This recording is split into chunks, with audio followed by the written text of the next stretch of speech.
Hello friends, welcome back to my YouTube channel. और आज की वीडियो में मैं एक्सप्लेन करूंगी विलियम शेक्सपियर द्वारा लिखे गए सोनेट नंबर 18 को।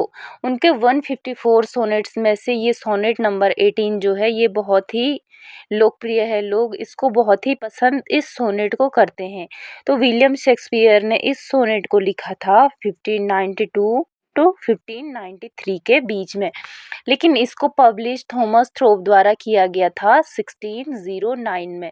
और इस सोनेट की मेन थीम है लव, जिसमें कि ये अपने बिलवर्ड की तुलना करते हैं गर्मी के एक दिन से, और बताते हैं कि कैसे उनकी बिलवर्ड इस गर्मी के एक दिन से भी ज़्यादा सुंदर है। तो मैं इस सोनेट को बहुत ही इजी लैंग्वेज में स्टेंजा बाय स्टेंजा एक्सप्लेन करूँगी, और आपको इस वीडियो में इंटरेस्ट आएगा। तो चलो एक्सप्लेन करते हैं इस सोनेट नंबर 18 को। तो जैसे कि आपको पता ही होगा कि विलियम शेक्सपियर ने 154 सोनेट्स लिखे थे, लेकिन विलियम शेक्सपियर ने इन सोनेट्स को कोई भी जो है प्रॉपर टाइटल नहीं दे रखा है। तो जो सोनेट्स की फर्स्ट लाइन होती है, इसी को हम इस सोनेट का टाइटल मान लेते हैं। तो इस सोनेट का टाइटल है shall I compare thee to a summer's day, क्या मैं तुम्हारी तुलना करूं गर्मी के एक दिन से। ये इस सोनेट का टाइटल है। तो अब इसको मैं एक्सप्लेन करूंगी। Shall I compare thee to a summer's day, thou art more lovely and more temperate.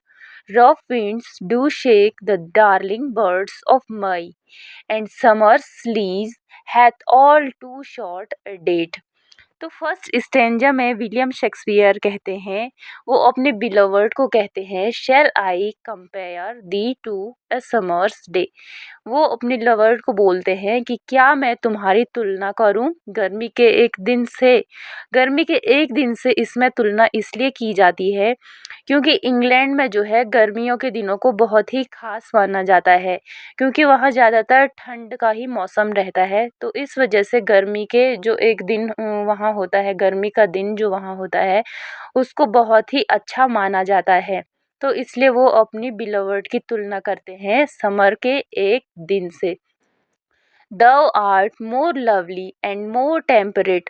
फिर वो कहते हैं तुम तो उससे भी प्यारे और संयमी हो। यहाँ पर टेम्परेट का मतलब होता है संयमी। तो संयमी से आप समझ सकते हैं कि जिसमें सहन करने की बहुत ही क्षमता होती है, उसे हम टेम्परेट कहते हैं, जिसमें बहुत ही संयम होता है। Rough winds do shake the darling birds of May. और जो मई की तेज हवाएं होती है, गरम गरम गरम गरम सी जो हवाएं मई में चलती है, वो जो है वो छोटी छोटी खिली हुई कलियों को जो है नष्ट कर देती है। And summers lease hath all too short a date. तो यहाँ पे कहा गया है कि जो समर की एक लीज होती है वो भी छोटी सी होती है। लीज का मतलब होता है टू शॉर्ट पीरियड।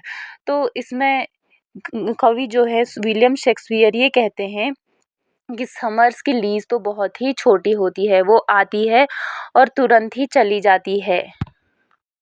और नेक्स्ट स्टेंजा में विलियम शेक्सपियर कहते हैं sometimes too hot the eye of heaven shines, and often is his gold complexion dimmed, and every fair from fair sometimes declines by chance or nature's changing course untrimmed।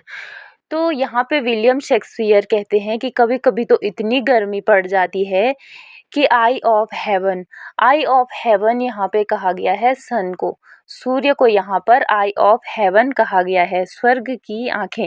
तो कभी कभी इतनी गर्मी पड़ती है कि स्वर्ग की आंखें चमक उठती है, और कुछ टाइम बाद उसका गोल्ड कम्प्लेक्सन जो है वो भी डिम पड़ जाता है। तो यहाँ पे जो गोल्ड कम्प्लेक्सन, यहाँ पे तारीफ भी की गई है आई ऑफ हेवन की, कि इसमें गोल्ड कम्प्लेक्सन जो पाया जाता है वो भी डिम पड़ जाता है, फीका पड़ जाता है। And every fair from fair sometimes declines. और संयम से कुछ न कुछ जो भी बना हुआ है वो कभी ना कभी जो है नष्ट हो ही जाता है। बाय चांस और नेचर्स चेंजिंग कोर्स अनट्रिम्ड। वो बाय चांस नष्ट हो ही जाता है, या फिर नेचर के चेंजिंग कोर्स की वजह से वो फीका पड़ जाता है, बेदाग हो जाता है। तो इस प्रकार से जो है कवि यहाँ पे बताते हैं कि जो कुछ भी बना हुआ है वो कभी ना कभी नष्ट तो हो ही जाएगा। एंड नेक्स्ट स्टेंजा में विलियम शेक्सपियर कहते हैं, बट दाई इटर्नल समर ली shall not fade, nor lost possession of that fair thou oust, nor shall death brag thou wanderest in his shade, when in eternal lines to time thou growest।